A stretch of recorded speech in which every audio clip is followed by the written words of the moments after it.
Hello students, welcome back. अभी हम लोग डिस्कशन कर रहे थे क्वांटम नंबर्स फाइंड करने के बारे में कि how we have to find out the quantum numbers from given orbitals.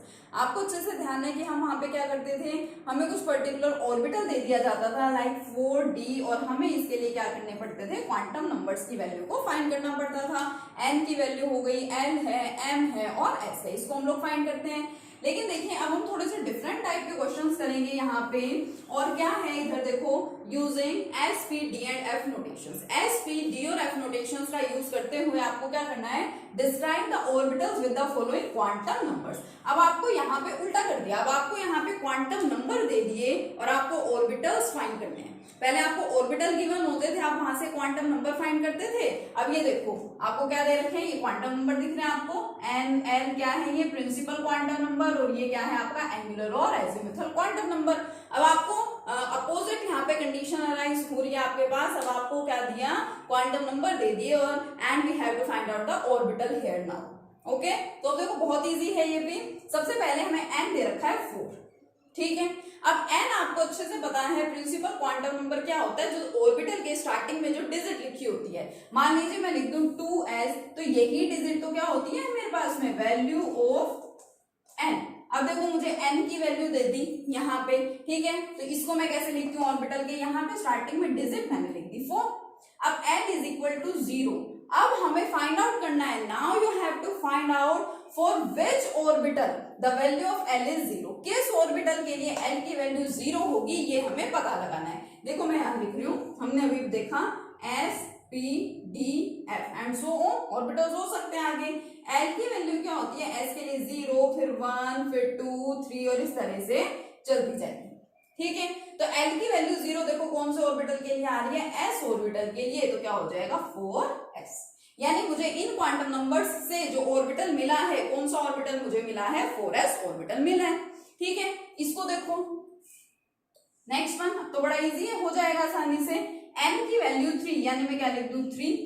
और देखो l की वैल्यू 2 किस ऑर्बिटल के लिए होती है, ये देखो l की वैल्यू 2 किसके लिए है, d ऑर्बिटल के लिए, तो क्या बन गया यहाँ पे 3d ऑर्बिटल। तो इस तरह से हम क्या कर सकते हैं, ऑर्बिटल्स को फाइंड आउट कर सकते हैं, ठीक है। तो बहुत सिंपल है ये भी, और भी देख सकते हैं, देखना चाहें तो। सपोज आपको दे दिया जाए कि हमारे पास में क्या है, हमारे पास एक और मैं लिख रही हूँ यहाँ पे, वैल्यू ऑफ n है कितनी, 2, ठीक है। n की वैल्यू क्या है हमारे पास 2 है, और l की वैल्यू क्या है 1 है। तो n की वैल्यू 2 का मतलब क्या लिख दोगे, यहाँ पे 2 लिख दोगे, और l की वैल्यू 1 देखो किसके लिए होती है, p ऑर्बिटल के लिए। तो ये कौन सा ऑर्बिटल मिल गया मुझे, 2p ऑर्बिटल। एक चीज और ध्यान रखना, ये जो हम यहाँ पे लिखते हैं ना s p d and f, ये सारे स्मॉल लेटर्स हैं, ठीक है। s p d f कुछ भी कैपिटल नहीं है इसमें से, सारे स्मॉल लेटर्स हैं, ठीक है। तो आप इस तरीके से फाइंड आउट कर सकते हैं। एक और मेथड होता है, एक और टाइप के क्वेश्चंस अराइज होते हैं यहाँ क्वांटम नंबर के कंसेप्ट में। देखिए next one, second question, which of the following sets of quantum numbers are not permitted. Means इसमें से, अब यहाँ पे देखो बहुत सारे मतलब एग्जांपल्स हैं आपके पास जहाँ पे हमें सारे क्वांटम नंबर्स की वैल्यू गिवन है। n is equal to 2, n is equal to 0, m is equal to 0, s is equal to 0। अब इसको देखते ही यहाँ पे s इज इक्वल टू 0, जैसे ही आप इसको देखेंगे आपके माइंड में आएगा कि s की वैल्यू तो हमने क्या पढ़ रखी है, कि जो हमारा s है उसकी वैल्यू तो प्लस माइनस हाफ हो सकती है। या तो s की वैल्यू होगी प्लस हाफ, या s की वैल्यू क्या होगी माइनस हाफ। इट मींस आपको यहाँ पे गलत दे रखा है, ठीक है। पूछा गया आपसे, आपको तो वो यूं दे देगा कि 1f ऑर्बिटल, तो आपको बताना है ना कि ऑर्बिटल एग्जिस्ट नहीं करता। तो आपसे यही पूछा जा रहा है कि कौन सा सेट है क्वांटम नंबर्स का विच इज नॉट परमिटेड, जो कि सही नहीं है, ठीक है, जिसको हम इस तरह से नहीं लिख सकते। तो फर्स्ट आपको सीधा सीधा यहाँ दिखाई दे रहा है, n की वैल्यू 2, चारों देखने आपको, चारों quantum numbers.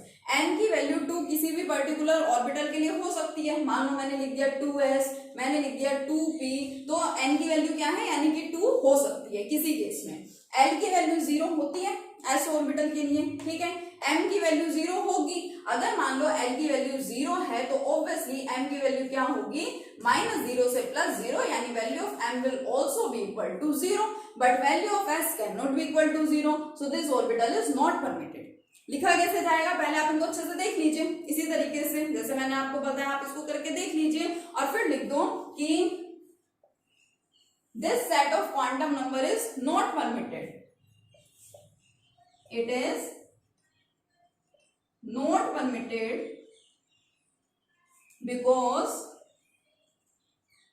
Because value of s can not be equal to 0, क्योंकि s की वैल्यू जो है वो कभी भी 0 के इक्वल नहीं हो सकती, इसलिए ये जो सेट है क्वांटम नंबर्स का, this set is not permitted.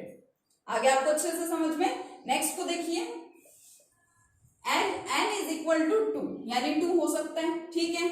n is equal to 2, मैंने आपसे डिस्कस किया था कि n और l की वैल्यूज कभी भी इक्वल नहीं होगी, क्योंकि जो l की वैल्यू है वो वैल्यू n की वैल्यू से कम एक तो कम होगी ही होगी, ठीक है। n और l की वैल्यूज कभी भी इक्वल नहीं हो सकती। इसको नोट डाउन कर लो कहीं पे साइड में स्टार लगा करके कि values of n and l can not be equal to each other. जो हमारे ऑर्बिटल, जो हमारे दोनों क्वांटम नंबर्स हैं, प्रिंसिपल क्वांटम नंबर और एजीमुथल क्वांटम नंबर, दोनों की वैल्यूज इक्वल नहीं हो सकती। इसलिए आपको पता चल रहा है यहाँ पे इसको देखते ही, ठीक है। अब दोनों की वैल्यूज इक्वल आ गई, इसका मतलब ये तो गलत बात हो गई है। So this set of quantum number is also not permitted, ठीक है। और भी काफी सारे मेथड्स हैं पता लगाने के। मैंने आपसे लास्ट टू लास्ट वीडियो में डिस्कशन किया था, इस टाइप से मैंने आपको लिख के बताया था कि 1s ऑर्बिटल है, 2s ऑर्बिटल और 2p एग्जिस्ट करता है, फिर 2d और 2f एग्जिस्ट नहीं करते, ये भी मैंने आपको सिखाया था। तो आप इस तरीके से भी पता लगा सकते हैं। कैसे पता लगाएंगे, देखिए यहाँ पे अगर मैं यहाँ पे लिख रही हूँ n इज इक्वल टू 2, ठीक है, और n 2 किसके लिए होता है, देखो s p d f, s के लिए 0 1 2 एंड 3, तो l की वैल्यू 2 होती है d ऑर्बिटल के लिए। तो खुद से सोचो क्या 2d ऑर्बिटल पॉसिबल होता है, एग्जिस्ट करता है? No, it does not exist. तो इसलिए ये set of quantum number permitted नहीं है, गलत आपको ये दे रखा है, ठीक है। इसको देखो next one, C part, n is equal to 2 हो सकता है, n इज इक्वल टू 2 किसी भी पर्टिकुलर ऑर्बिटल के लिए। n इज इक्वल टू 1, देखो l की वैल्यू n से कम है, यहाँ भी कम थी, ठीक है, लेकिन ये ऑर्बिटल परमिटेड क्यों नहीं था, क्योंकि यहाँ पे s की वैल्यू देखिए आप 0 थी, ठीक है, जो कि पॉसिबल नहीं है। अब l की वैल्यू 1 किसके लिए होती है, p ऑर्बिटल के लिए, तो 2p, ये तो ठीक है, एग्जिस्ट करता है। उसके बाद देखिए यहीं पे नहीं छोड़ना है, क्योंकि बाद वाले भी आपको देखने हैं, ठीक है। m की वैल्यू -1, अब सिंपल सी बात है, अगर l की वैल्यू कहीं पे 1 है, m की वैल्यू देखो l से ही फाइंड आउट होती है, तो m की वैल्यू कहीं l की वैल्यू 1 है, तो m की वैल्यू ऑब्वियसली -1 से +1 तक कुछ भी हो सकती है, तो यहाँ पे -1 दे रखी है, तो यानी सही है। और s की वैल्यू क्या है, ±1 यही होती है। So this set of orbital, sorry, this set of quantum number is permitted. सब कुछ यहाँ पे क्या दे रखा है, सही दे रखा है, ठीक है। तो इस तरीके से आप क्या करेंगे, आप फाइंड आउट करेंगे कौन सा जो सेट है ऑर्बिटल्स क्वांटम नंबर्स का वो पॉसिबल होता है या कौन सा पॉसिबल नहीं होता। इसी के साथ ही देखिए मैं आपको एक बात और बता दूं, मान लीजिए यहाँ पे छोटा सा चेंज होता आपके पास, सपोज आपके पास होता इधर n is equal to 2, n is equal to 1, m is equal to -2, s is equal to ±½ इसको देखिए अच्छे से, n2 और n1 है, अभी हमने लिखा था 2p, हो सकता है, लेकिन m देखो, m की वैल्यू कौन डिसाइड करती है, l की वैल्यू। अगर l 1 है तो m भी तो क्या होना चाहिए, -1 से +1 तक ही तो होना चाहिए, लेकिन ये तो क्या दे रखा है, -2 दे रखा है। आपको ये नहीं देखना कि m की वैल्यू -2 हो सकती है किसी भी ऑर्बिटल के लिए, लेकिन आपको यहाँ पे ये देखना है कि m की वैल्यू को हम कंपेयर करते हैं l की वैल्यू के साथ, और अगर l की वैल्यू 1 है तो m की वैल्यू -1 से +1 तक ही होनी चाहिए, ठीक है। और s तो ठीक है, लेकिन ये वाली बात तो गलत होगी, m की वैल्यू -2 नहीं हो सकती यहाँ पे, तो अगर ये सेट पे आपको गिवन है, so it is not permitted. इसलिए मैं आपको बोल रही हूँ कि आपको चारों वैल्यूज को देखना होगा। तो इसके अंदर सिर्फ जो आपका C वाला पार्ट था यही क्या था, परमिटेड था, यही सही था, थर्ड वन, ठीक है। बाकी फर्स्ट, सेकंड और फोर्थ वाले these are not permitted. Reason क्या है इनके, मैंने आपको रीजंस भी बताती हैं, तो आगे आपको अच्छे से समझ में, ठीक है। तो ये आपका क्वांटम नंबर का कंसेप्ट कंप्लीट हो गया है। मैंने आपको किसी भी ऑर्बिटल से क्वांटम नंबर्स फाइंड करने भी सिखा दिए, और अगर आपको क्वांटम नंबर्स गिवन है तो ऑर्बिटल्स भी फाइंड करने सिखा दिए, जैसे कि फर्स्ट क्वेश्चन में। और कौन सा set of quantum numbers exist करता है या पॉसिबल है और परमिटेड है या नहीं है, वो भी मैंने आपको यहाँ बता दिया है, ठीक है। अब रही बात कुछ सिलेबस की, तो आप लोगों को अच्छे से अब तक पता चल गया होगा कि सीबीएसई ने जो सिलेबस है उसको 30% तक रिड्यूस कर दिया है, ठीक है। आप सभी के पास इसकी नोटिफिकेशन भी है, मैंने सेंड कर दिया था आप लोगों को। देखिए लेकिन साथ में यहाँ पे क्या है, जो आपका सेकंड चैप्टर है इस यूनिट के अंदर, इस चैप्टर के अंदर भी स्टार्टिंग वाले जो टॉपिक्स है उनको कट कर दिया गया है। अच्छे से देखिएगा, उसमें discovery of electron, discovery of proton and discovery of neutron, ये तीनों डिस्कवरीज ऑफ फंडामेंटल पार्टिकल्स अब हमारे सिलेबस में नहीं है 11th क्लास के, ठीक है, इस ईयर के लिए।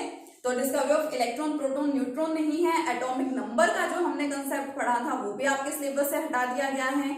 आइसोटोप्स, आइसोटोन्स के बारे में जो हम पढ़ते हैं वो भी नहीं है।